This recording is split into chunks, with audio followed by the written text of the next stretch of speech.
আমার ইউটিউব চ্যানেলে আপনাদের সবাইকে স্বাগত জানাই।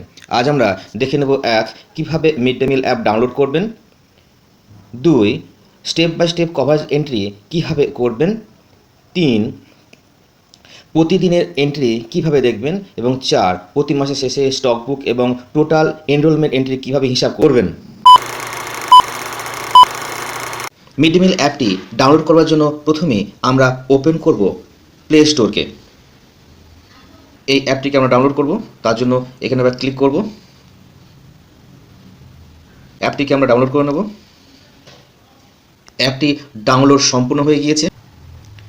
দেখতে পাচ্ছেন mid day meal scheme, welcome to the cooked mid day mill programs. এখানে অ্যারো চিহ্নে ফোন নম্বরটি এখানে অ্যাড করব। ক্লিক করব একটিবার। আপনার রেজিস্টার মোবাইলে একটি ওটিপি আসবে, সেটা এখানে এন্ট্রি করতে হবে।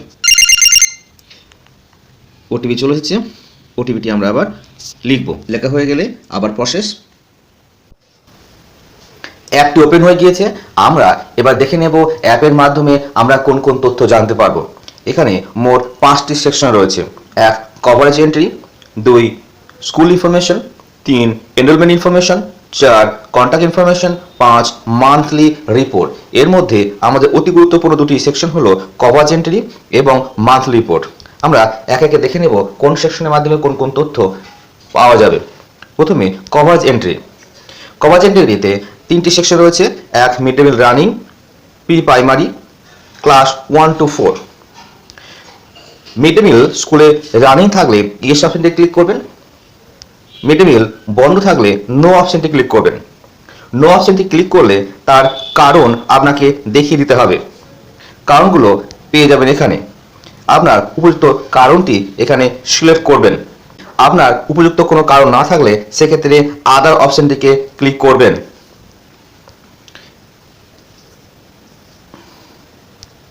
দ্বিতীয় অংশটি এখানে প্রি প্রাইমারি সেকশন এবং তৃতীয় অংশটি ক্লাস 1 to 4। এখানে আপনি মিড ডে মিলের প্রতিদিনের ছাত্র সংখ্যা এন্ট্রি করবেন।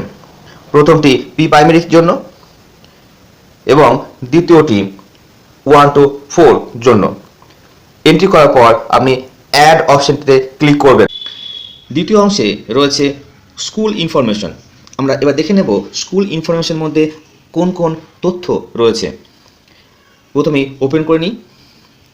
এখানে রয়েছে school name, DISE code, school category, management type, area, circle এবং গ্রাম সংসদ বা কোন ওয়ার্ডের মধ্যে আপনার স্কুলটি অবস্থিত। এনরোলমেন্ট ইনফরমেশনে কোন কোন বিষয়বস্তুগুলো রয়েছে তা আমরা দেখে নেব। তার জন্য আমরা এটিতে একবার ক্লিক করব। ক্লিক করার সাথে দেখা যাচ্ছে আপনার প্রি প্রাইমারি থেকে ক্লাস 4 পর্যন্ত যতজন ছাত্র ভর্তি হয়েছে অর্থাৎ বাংলা শিক্ষা পোর্টালে এন্ট্রি রয়েছে তাদের সংখ্যাটা দেখিয়ে দেবে। যাব পরবর্তী পর্যায়ে, যেটি হলো কন্ট্যাক্ট ইনফরমেশন। দেওয়া আছে মিড ডে মিল সংক্রান্ত ডিপার্টমেন্টের যিনি প্রধান শিক্ষিকা বা শিক্ষক, তার নাম, তার মোবাইল নম্বর এবং তার ডেজিগনেশন দেওয়া রয়েছে। মান্থলি রিপোর্টে চলে যাব। মান্থলি রিপোর্টে আমরা জানতে পারবো আমরা ডে বাই ডে যে সমস্ত কভারেজ এন্ট্রিগুলো করছিলাম সেগুলো সঠিকভাবে রিফ্লেক্ট হচ্ছে কিনা তা দেখবার জন্যই আমরা মান্থলি রিপোর্ট অপশনটি ক্লিক করব। ক্লিক করার সঙ্গে সঙ্গে আমাদের সামনে ওপেন হয়ে যাচ্ছে মান্থলি রিপোর্টের পেজটি। এখানে দুটি সেকশন রয়েছে, একটি ফাইন্যান্সিয়াল ইয়ার, অপরটি মান্থ। আমরা একে একে দেখে নেব কোনটি কিভাবে কাজ করে। প্রথমেই আছে ফাইন্যান্সিয়াল ইয়ার। আমরা ওপেন করব। কোন সালে মোট কভারেজ এন্ট্রি দেখতে চাইছেন সেটা এখান থেকে সিলেক্ট করতে হবে। 2022-23কে সিলেক্ট করলাম। যে মাসের ছাত্র সংখ্যা হিসাব করতে চান সেই মাসটি সিলেক্ট করবেন। এখানে 12 মাসের নাম দেওয়া রয়েছে। আপনার প্রয়োজন মতো সেই মাসটিকে সিলেক্ট করবেন। আমি জানুয়ারি মাসটিকে সিলেক্ট করলাম। এরপরে আমরা সাবমিট এই বটনটিকে ক্লিক করব বিস্তারিত বিবরণ পাওয়ার জন্য। এখানে দুটি অংশ রয়েছে, একটি কভারেজ ডেট, অপরটি আপনার মিড ডে মিল রানিং রয়েছে কি না। যদি রানিং থেকে থাকে তবে তার সংখ্যাটি কত এবং যদি রানিং না থেকে থাকে তবে তার কারণটি কী। যদি কোনো কারণে আপনি মিড ডে মিলের তথ্য কভারেজ এন্ট্রি করতে না পারেন, তবে সেক্ষেত্রে আপনার নট রিপোর্টেড দেখাবে।